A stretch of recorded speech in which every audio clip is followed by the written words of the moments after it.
Most buyers coming out from the city think they know what they want in a neighborhood: good schools, short commute, low taxes. But here's what nobody tells you.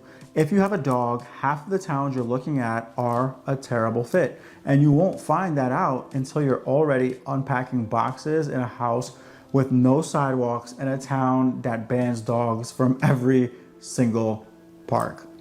So here's the reality. Most city buyers don't see coming. And when you're looking at listings, you're looking at square footage, bedroom count, and the Zestimate. But what you're not looking at is whether the town has an off-leash dog park, whether the sidewalks actually connect to anything, or whether every beach in a 5-mile radius has a no dog sign from May through September. And I know how it goes. You're leaving the city for more space, a yard, and a better lifestyle for your family, but your dog is part of that family too. And some towns on Long Island have figured that out.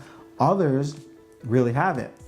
So, I'm Nigel Wingate, a licensed realtor serving all of Nassau County, Queens, and Suffolk County, and today I'm showing you 5 pet-friendly neighborhoods that nobody talks about. Towns where your dog actually gets to live, not just sit in a fenced backyard. But before I name names, here's what actually makes a town pet-friendly. It's not just having a dog park, it's walkability, it's the culture, it's whether restaurants let your dog sit with you outside, it's whether you can actually enjoy your neighborhood together without constantly getting in the car. So most buyers completely skip this part of the equation, and let's fix that. Let's fix that today. So when it comes to best neighborhoods, I'm gonna say first up is Huntington. If you're coming from Brooklyn or Queens, this is probably the closest thing to the energy you're already used to. The downtown is very walkable. There's a lot of cafes, there's a lot of outdoor restaurants, and a community that genuinely embraces dog owners. So you've got Heckscher Park right in the center of the town. You've got a lot of walking paths, you've got ponds, you've got a lot of green space. It's the kind of place where you naturally end up meeting people while walking your dog. And honestly, for a lot of people moving out from this city, that social piece matters more than what they actually expect. So what really separates Huntington though is the lifestyle. You can grab lunch outside with your dog next to you and nobody looks at you like you're doing something weird. That's not automatically the case everywhere on Long Island. A lot of towns market themselves as pet-friendly towns, but Huntington actually feels very pet-friendly. And price-wise, most homes are generally going to fall somewhere in the mid 700s to the low 800s, depending on the neighborhood and proximity to the village. So it's not cheap. It's not cheap at all. But if you value walkability, that village type of lifestyle, and a community where pets are genuinely part of everyday life, Huntington is going to be a very, very hard place to be. And a quick side note, and this is important, there are HOA communities on Long Island with very strict pet rules, breed restrictions, weight limits, pet caps. Some even ban dogs from common areas entirely. So before you buy anywhere with an HOA, read those bylaws carefully. 10 minutes of research can save you a very, very massive headache later. So do that research, very important. So the next town I want to talk about is Smithtown. So this one completely flies under the radar. A lot of buyers either barely know it or they associate it with the big bull statue that's on Jericho Turnpike. But dog owners should absolutely pay attention to this area. The biggest reason is Blydenburg County Park. And when I say dog park, I don't mean one tiny fenced in dirt patch. I'm talking real wooded trails, open space, and miles of walking paths where your dog can actually burn energy. People from Nassau County literally drive out here specifically for this. In Smithtown, it's just a part of daily life.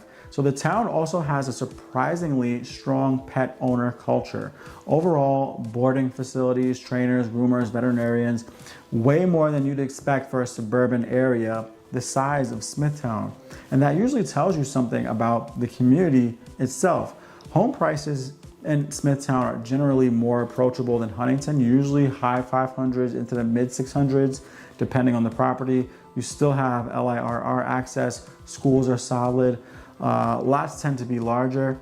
And if your dream is giving your dog actual space, not one of those tiny backyards where your neighbor's window is 6 feet away, Smithtown becomes a very, very strong option that I would definitely consider. So now let's talk about Port Jefferson. So North Shore, Suffolk County, and honestly, one of the best hidden gems for dog owners on Long Island. So you've got this waterfront harbor village with a bunch of shops and cafes and events and people constantly walking around with their dogs.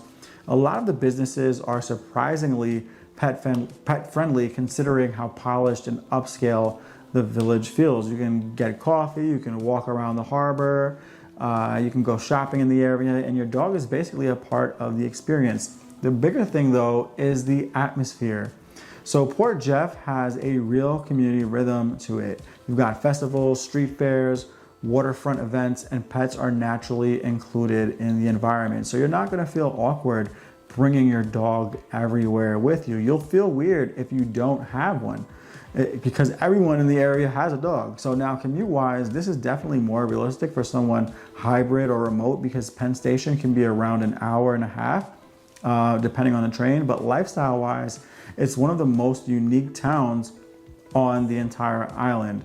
Home prices generally range from the mid 500s into the high 600s, and for that, you're getting waterfront access and a real small town feel that's tough to replicate anywhere else on Long Island from what I'm seeing. So now, two quick towns that I'm gonna group together because they share something that buyers massively underestimate, which is access to nature. So first, I want to talk about Massapequa. So Massapequa Preserve is one of the best outdoor trail systems on all of Long Island. So you've got miles of wooded trails, water views, running paths, and if you have a high energy dog, this place is absolutely incredible. This is the type of area where your daily walk actually feels enjoyable instead of just circling blocks in a subdivision. You're also surrounded by practical stuff people forget to think about until after they move. Vets, groomers, pet supply stores, training facilities, all nearby.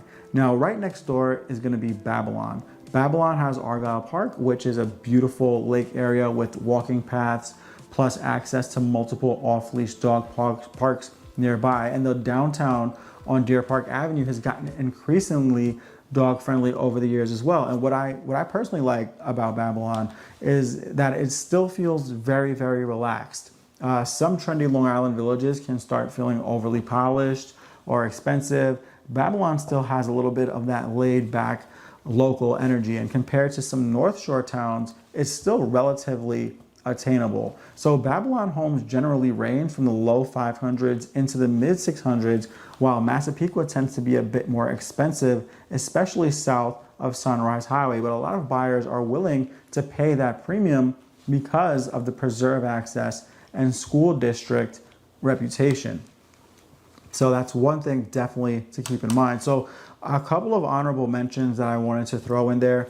Port Washington has North Hempstead Beach Park, which is surprisingly dog friendly and much less chaotic than people expect. And if you're willing to go further east, way further east, Montauk actually has some amazing off-season beach access for dogs as well. Just make sure that you understand the seasonal rules before heading out there. But here's really the bottom line. When people move from the city to Long Island, they're juggling 100 different decisions all at once. Schools, taxes, commute, house size, neighborhoods. It can get very overwhelming very fast. But if you have a dog, you really should add pet quality of life to that list, because the right town doesn't just improve your life, it improves theirs too. And that's something that you definitely need to keep in mind. So I'm Nigel Wingate. I'm a licensed realtor serving all of Queens, Nassau County, and Suffolk County. And if you're thinking about moving from the city and you want help finding a neighborhood that actually fits your lifestyle, including your four-legged family members, feel free to reach out. My contact information is all down below in the description. And if this video helped you out at all, drop a comment and let me know what topics you want me to cover next.